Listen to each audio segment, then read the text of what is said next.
Amazing. So after having helped, literally, tens or thousands and thousands of people and patients, can you remember some specific instances where you really helped some of your patients overcome some extreme or maybe some very serious health challenges?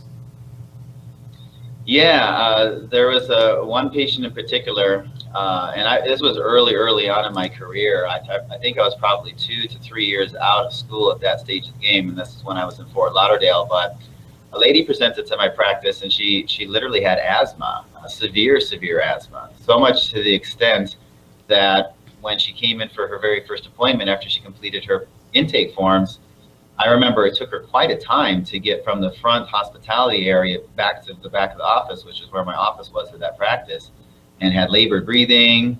And she had been referred to me by another member of our office who initially didn't come to us for asthma, but had asthma as a secondary problem. And as we treated her, her asthma improved. So she referred in her friend. So she thought maybe by chance we could help her. So I evaluated her, we took x-rays of her, and we took a good thorough history of her, and so we began treatment.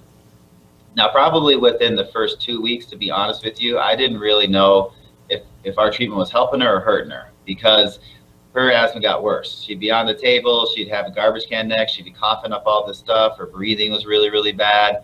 And so, not having that experience, as we just spoke about at that time, a very inexperienced chiropractor or somebody else may have quit and said, wow, this is getting worse. But we persisted because I just had a sense that things were really going to work out for her.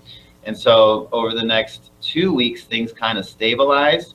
And then next thing you know, you can kind of see those little things physicians should look for. She's walking a little bit easier. She's getting up from the table. I can hear her voice is starting to change literally a little bit. You don't hear that wheezing going on with her. And I saw those little changes, but I still continue to treat. Well, probably about 6 to 8 weeks into our care, I walk into the office and she's sitting on my table and she's crying.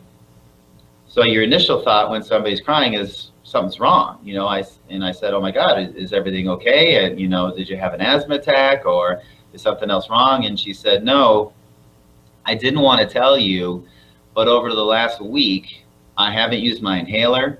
I haven't taken any of the medications that I had that helped me kind of cough up all the stuff that developed in my lungs on a regular basis. And I just wanted to see if it was true or not, because I was doing so much better.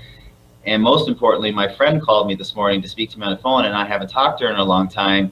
And she asked for me on the phone. She didn't recognize my voice. And when I said it was me, she said, oh my God, you sound like you used to when we were going to school together, because she didn't develop asthma till later on, after she got out of school as a young adult.